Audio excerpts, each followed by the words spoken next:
ಸದನ ವ್ಲಾಗ್ಸ್ ಕನ್ನಡ. ನಾನು ನಿರ್ಮಲಾ. ಬನ್ನಿ ಇವತ್ತಿನ ವಿಡಿಯೋನ ಶುರು ಮಾಡ್ತಾ ಇದ್ದೀನಿ. ಸೊ ಇವತ್ತಿನ ಒಂದು ವಿಡಿಯೋದಲ್ಲಿ ನಾವು ವೆಯ್ಟ್ ಲಾಸ್ ಮಾಡುವಾಗ ನಮಗೊಂದಷ್ಟು ಬೇಸಿಕ್ಕು ಗೊತ್ತಿದ್ದರೆ ಸಾಕು, ಓಕೆನಾ. ಯಾವುದೇ ರೀತಿಯಾದಂಥ ಸಲಹೆಗಳು ಬೇಡ, ಯಾವುದೇ ರೀತಿಯಾದಂಥ ಡಯಟಿಷಿಯನ್ ಎಕ್ಸ್ಪರ್ಟ್ ಬೇಡ, ಏನು ಬೇಡ. ನಮಗೆ ಒಂದಷ್ಟು ಬೇಸಿಕ್ ಗೊತ್ತಿದ್ದರೆ ಸಾಕು. ಹೆಂಗೆ ಅಂದರೆ ಯಾವ ಟೈಮ್ ಊಟ ಮಾಡಬೇಕು, ಎಷ್ಟು ಲೀಟರ್ ನೀರು ಕುಡಿಬೇಕು, ಮತ್ತು ಯಾವ ಥರ ಫುಡ್ಡನ್ನು ತಗೋಬೇಕು, ಯಾವ ಥರ ನಮ್ಮ ದೇಹಕ್ಕೆ ತಕ್ಕಾಗೆ ಯಾವ ರೀತಿ ವ್ಯಾಯಾಮ ಮಾಡಬೇಕು, ಎಲ್ಲಿ ತಪ್ಪು ಮಾಡ್ತಿದ್ದೀವಿ, ಏನು ತಪ್ಪು ಮಾಡ್ತಿದ್ದೀವಿ ಅನ್ನೋದನ್ನು ಫಸ್ಟ್ ಬೇಸಿಕ್ಕಾಗಿ ನಾವು ತಿಳ್ಕೊಂಬಿಟ್ರೆ ಸೊ ಯಾವುದೇ ರೀತಿಯಾದಂತಹ ಯಾವುದೇ ಸಲಹೆಗಳು ನಮಗೆ ಅವಶ್ಯಕತೆ ಇರೋದಿಲ್ಲ, ಓಕೆನಾ. ಸೊ ಬೇಸಿಕ್ ಯಾವ ರೀತಿ ತಿಳ್ಕೊಳೋದು ಏನು ಅನ್ನೋದ್ರ ಬಗ್ಗೆ ಇವತ್ತು ನಾನು ವಿಡಿಯೋನ ಮಾಡ್ತಾ ಇದ್ದೀನಿ. ವಿಡಿಯೋ ಇಷ್ಟ ಆದರೆ ಪ್ಲೀಸ್ ಲೈಕ್ ಮಾಡಿ, ಶೇರ್ ಮಾಡಿ, ಕಮೆಂಟ್ ಮಾಡಿ. ಹೊಸಬರು ನೋಡ್ತಿರೋ ಪ್ಲೀಸ್ ಸಬ್ಸ್ಕ್ರೈಬ್ ಮಾಡ್ಕೊಂಡು ಸಪೋರ್ಟ್ ಮಾಡಿ, ಓಕೆನಾ. ಸೊ ಬನ್ನಿ ವಿಡಿಯೋ ಸ್ಟಾರ್ಟ್ ಮಾಡೋಣ, ಓಕೆನಾ. ಸೊ ಇವಾಗ ಬೇಸಿಕ್ ಅಂದರೆ ಯಾವ ರೀತಿ ಅಂದರೆ ನಮ್ಮ ಒಂದು ಹಳೆಯ ಕಾಲದಿಂದ ನಮ್ಮ ಹಿರಿಯರು ಏನಿದ್ದಾರೆ ಸೊ ಅವರು ಹಳೆಯ ಕಾಲದಿಂದ ಯಾವ ರೀತಿ ರೂಢಿ ಮಾಡ್ಕೊಂಡು ಬಂದು ಅವರ ದೇಹನ ಯಾವ ರೀತಿ ಫಿಟ್ಟಾಗಿ ಇಟ್ಕೊಂಡು ಆರೋಗ್ಯವಾಗಿದ್ದಾರೆ ಅನ್ನೋದನ್ನು ಫಸ್ಟು ನಾವು ನೋಡ್ಕೋಬೇಕು. ಹೆಂಗೆ ಅಂದರೆ ಸೊ ಅವರು ಅಜ್ಜಿ ತಾತ ಅಂದರೆ ನಮ್ಮ ಹಿರಿಯರು ಯಾವ ರೀತಿ ಪಾಲನೆ ಮಾಡ್ಕೊಂಡು ಬರ್ತಿದ್ರು ಸೊ ಅದೇ ರೀತಿ ನಾವು ಫಾಲೋ ಮಾಡಿದ್ದೀವಿ ಅಂದರೆ ನಮಗೆ ಗೊತ್ತಿಲ್ಲದೇ ನಾವು ವೆಯ್ಟ್ ಲಾಸನ್ನು ಹಾಕ್ತೀವಿ. ಯಾವ ರೀತಿ ಅಂದರೆ ಸೊ ಅವರೆಲ್ಲ ಬೆಳಗ್ಗೆ ಅವಾಗೆಲ್ಲ ಯಾವುದೇ ರೀತಿಯಾದಂಥ ಬ್ರೇಕ್ಫಾಸ್ಟು, ಟಿಫನ್ನು, ನಾಷ್ಟ. ಬ್ರೇಕ್ಫಾಸ್ಟ್ಗೆ ಎಷ್ಟು ರೀತಿಯಾದಂಥ ಹೆಸರುಗಳಿದಾವೆ ನೋಡಿ, ಟಿಫನ್ನು, ನಾಷ್ಟ, ಬ್ರೇಕ್ಫಾಸ್ಟು.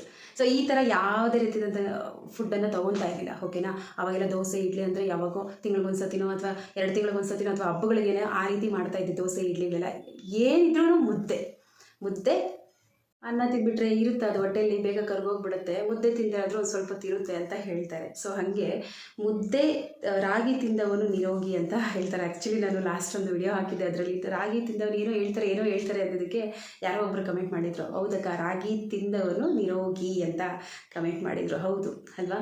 ಸೊ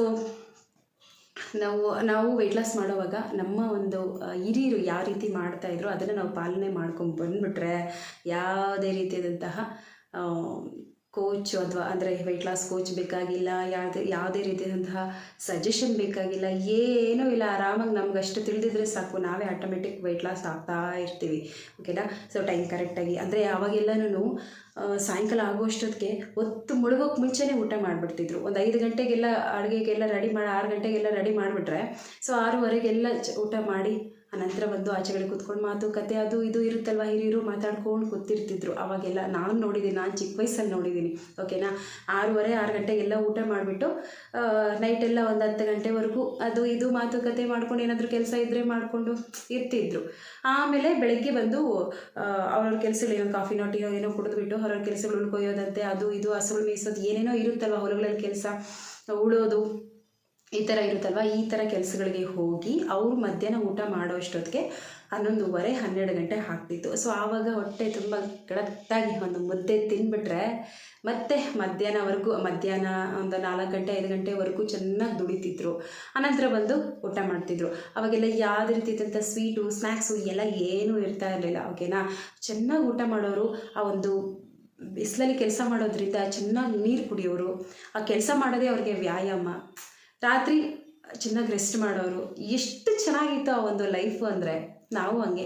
ನಾವು ಏನು ತಪ್ಪು ಮಾಡ್ತಾಯಿದ್ದೀವಿ, ಎಲ್ಲಿ ಮಿಸ್ ಹೊಡಿತಿದೆ ಏನು ಅನ್ನೋದನ್ನು ಅರಿತುಕೊಂಡು ಆ ಲೈಫನ್ನು ಬಿಟ್ಟು ಆ ಒಂದು ಲೈಫ್ ಸ್ಟೈಲನ್ನು ಬಿಟ್ಟು ಹೊಸ ಒಂದು ಲೈಫ್ ಸ್ಟೈಲ್ಗೆ ನಾವು ಹೊಸ ಒಂದು ಲೈಫ್ ಸ್ಟೈಲನ್ನು ನಾವು ರೂಪಿಸ್ಕೊಳ್ಬೇಕು. ಅದಕ್ಕೆ ನಾವು ಬದಲಾವಣೆ ಮಾಡ್ಕೋಬೇಕು, ಓಕೆನಾ. ನಾವು ಅದನ್ನು ರೂಪಿಸ್ಕೊಳ್ಬೇಕು, ಒಂದು ಹೊಸ ಲೈಫ್ ಸ್ಟೈಲನ್ನು ನಾವು ರೂಪಿಸ್ಕೋಬೇಕು, ಓಕೆನಾ.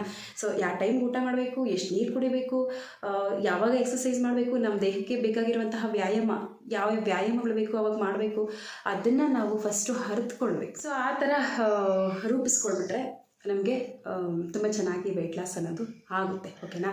ಏನೂ ಇಲ್ಲಪ್ಪ, ತುಂಬ ಜನ ಕೇಳ್ತಾ ಇದ್ದೀರ ಟೈಮಿಂಗ್ಸ್ ಹೇಳಿ, ನೀವು ಯಾವ ಥರ ಊಟ ಮಾಡ್ತೀರಾ, ಟೈಮಿಂಗ್ಸ್ ಹೇಳಿ ಅಂತ ಹೇಳಿಬಿಟ್ಟು ನನಗೆ ನಾನೇ ಅರ್ಥ ಮಾಡಿಕೊಂಡು ಈ ಥರ ಇದ್ದರೆ ಸೊ ನಾನು ವೆಯ್ಟ್ ಲಾಸ್ ಆಗ್ತೀನಿ ಅಂತ ನಾನು ಅಂದ್ಕೊಂಡು ಸೊ ನಾನು ನನ್ನ ಒಂದು ಲೈಫ್ ಸ್ಟೈಲನ್ನು ನಾನು ಈ ರೀತಿ ಚೇಂಜ್ ಮಾಡ್ಕೊಂಡಿರೋದು.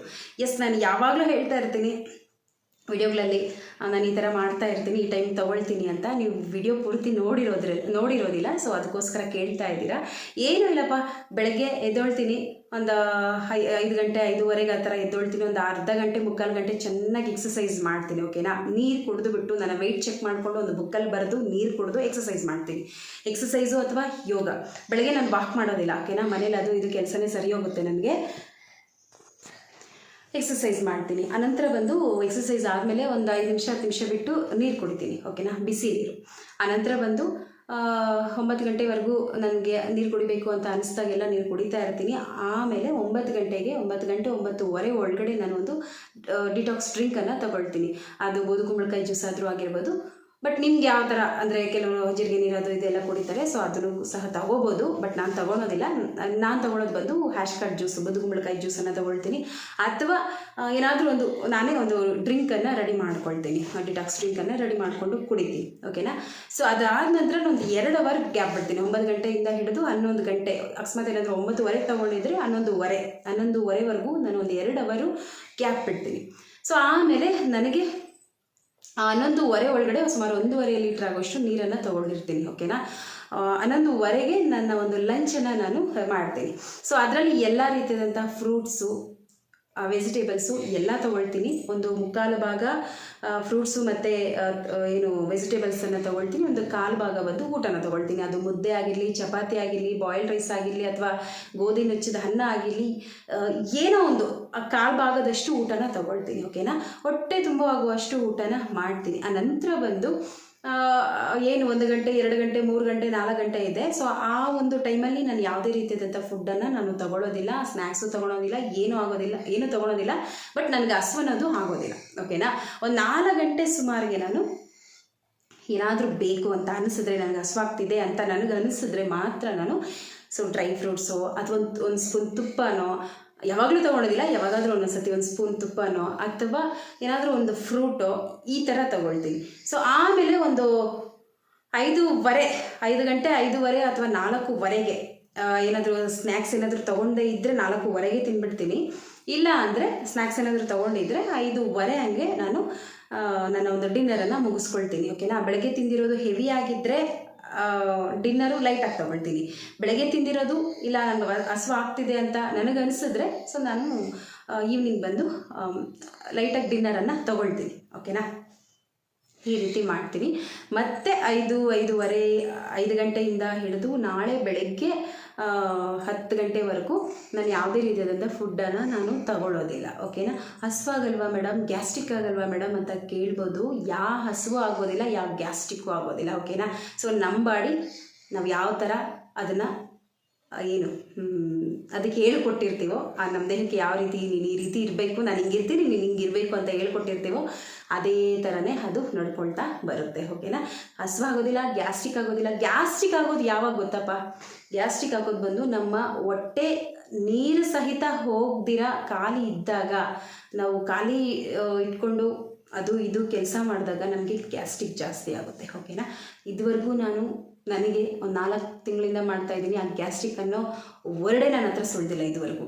ಓಕೆನಾ, ಆ ಗ್ಯಾಸ್ಟ್ರಿಕ್ ಅನ್ನೋ ಪದನೇ ನನ್ನ ಹತ್ರ ಬಂದೇ ಇಲ್ಲ ಇದುವರೆಗೂ.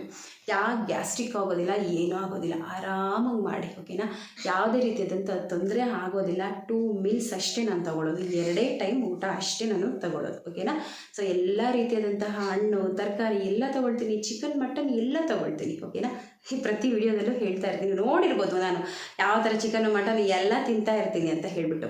ಓಕೆನಾ, ಸೊ ಹಂಗೆ ನನ್ನ ಒಂದು ಟೈಮಿಂಗ್ಸ್ ಈ ರೀತಿ ಇರುತ್ತೆ. ಯಾರೋ ಕಮೆಂಟಲ್ಲಿ ಕೇಳಿರೋದಕ್ಕೆ ನಾನು ಹೇಳ್ತಾ ಇದ್ದೀನಿ, ಏನು ಮೇಡಮ್ ಯಾವಾಗಲೂ ಇದೇ ಕುಯ್ತಾ ಇರ್ತೀರಾ ಅಂತ ಅನ್ಕೋಬೇಡಿ. ಯಾರು ಕಮೆಂಟಲ್ಲಿ ಕೇಳಿದ್ರು, ವಿಡಿಯೋ ಅವರು ಪೂರ್ತಿ ನೋಡಿರೋದಿಲ್ಲ. ಸೊ ಕಮೆಂಟಲ್ಲಿ ಕೇಳಿದ್ರು, ಸುಮಾರು ಜನ ಕೇಳಿದ್ದಾರೆ. ಸೊ ಅದಕ್ಕೋಸ್ಕರ ನಾನು ಹೇಳಿದೆ ಅಷ್ಟೇ.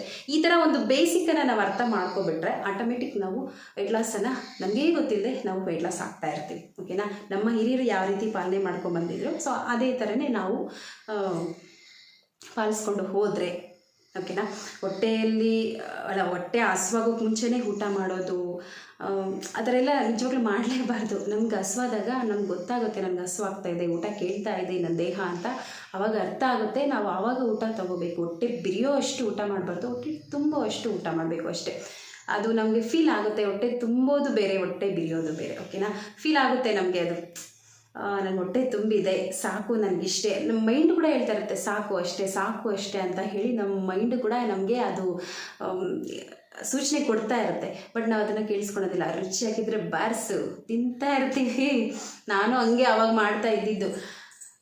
ಚೆನ್ನಾಗಿದೆ ಇನ್ನು ಸ್ವಲ್ಪ ಹಾಕ್ಕೊಳೋದು ಆ ಥರ ತಿಂತಾ ಇದ್ದೆ ಗೊತ್ತಾ, ಹಾಗೆ. ಸೊ ಇವಾಗ ನನ್ನ ಲೈಫ್ ಸ್ಟೈಲನ್ನು ನಾನು ಚೇಂಜ್ ಮಾಡ್ಕೊಂಡಿದ್ದೀನಿ. ಇದೇ ರೀತಿಯೇ ನನ್ನ ಲೈಫಲ್ಲಿ ನಾನು ಇರಬೇಕು ಅಂತ ಡಿಸೈಡ್ ಮಾಡಿಬಿಟ್ಟಿದ್ದೀನಿ. ಆಯಿಲ್ ಫುಡ್ ಬಿಡ್ತೀನಿ, ಸ್ವೀಟ್ ಬಿಡ್ತೀನಿ. ಸ್ವೀಟು ತಿಂತೀನಿ ಯಾವಾಗಾದರೂ ಒಂದೊಂದು ಸತಿ, ಯಾವಾಗಲೂ ತಿನ್ನೋದಿಲ್ಲ, ಓಕೆನಾ. ಯಾವಾಗಾದರೂ ಒಂದೊಂದು ಸತಿ, 15 ದಿನಕ್ಕೊಂದು ಸತಿನೋ ತಿಂಗಳಿಗೊಂದು ಸತಿನೋ, ಓಕೆನಾ. ಒಂದು ವೇಳೆ ಅದು ತಿನ್ನಲೇಬೇಕು ಅಂತ ಅವಶ್ಯಕತೆ ಬಂದಾಗ ಮಾತ್ರ ತಗೊಳ್ತೀನಿ. ಇಲ್ಲ ಅಂದರೆ ನನಗೆ ಇಷ್ಟ ಬಂದಾಗ ನಾನು ತಗೊಳ್ತೀನಿ, ಅದು ಯಾವಾಗಾದರೂ ಒಂದೊಂದು ಸತಿ. ಆನಂತರ ಒಂದು ರೈಸನ್ನು ಜಾಸ್ತಿ ಅವಾಯ್ಡ್ ಮಾಡ್ತೀನಿ, ಓಕೆನಾ. ಸೊ ಇಷ್ಟು ನಾನು ನನ್ನ ಲೈಫಲ್ಲಿ ಈ 3ಕ್ಕೆ ಕಡಿವಾಣ ಹಾಕಬೇಕು ಅಂತ ಡಿಸೈಡ್ ಮಾಡಿಬಿಟ್ಟಿದ್ದೀನಿ, ಓಕೆನಾ. ಸೊ ಇದಾಗಿತ್ತಪ್ಪ, ಬೇಸಿಕ್ ತಿಳ್ಕೊಂಬಿಟ್ರೆ ಯಾರು ಬೇಕಾದರೂ ವೆಯ್ಟ್ ಲಾಸ್ ಆಗ್ಬೋದು, ಓಕೆನಾ. ಮೇಡಮ್ ನಮ್ಗೆ ಸ್ವಲ್ಪ ಹೇಳಿ, ಏನು ಮಾಡ್ಕೊಳ್ತಾ ಇದ್ದೀರಾ, ನಮ್ಗೆ ಸ್ವಲ್ಪ ಹೇಳಿ ಅಂತ. ಸ್ವಲ್ಪ ಎಲ್ಲ ಜಾಸ್ತಿನೇ ಹೇಳಿದ್ದೀನಿ. ಕೇಳಿ, ನೋಡಿ, ಮಾಡಿ ಚೆನ್ನಾಗಿ ವೆಯ್ಟ್ ಲಾಸ್ ಆಗಿ, ಓಕೆನಾ. ಇದಾಗಿತ್ತು ಇವತ್ತಿನ ವಿಡಿಯೋ. ಈ ವಿಡಿಯೋ ಇಷ್ಟ ಆದರೆ ಪ್ಲೀಸ್ ಲೈಕ್, ಶೇರ್, ಕಮೆಂಟ್ ಹಾಗೆ ಹೊಸಬ್ ನೋಡ್ತೀವಿ ಪ್ಲೀಸ್ ಸಬ್ಸ್ಕ್ರೈಬ್ ಮಾಡ್ಕೊಂಡು ಸಪೋರ್ಟ್ ಮಾಡಿ. Thank you for the watching. ಮತ್ತಷ್ಟು ಇಂಟ್ರೆಸ್ಟಿಂಗ್ ವಿಡಿಯೋಗಳೊಂದಿಗೆ ಖಂಡಿತವಾಗ್ಲೂ ಭೇಟಿ ಆಗ್ತೀನಿ. ಅಲ್ಲಿವರೆಗೂ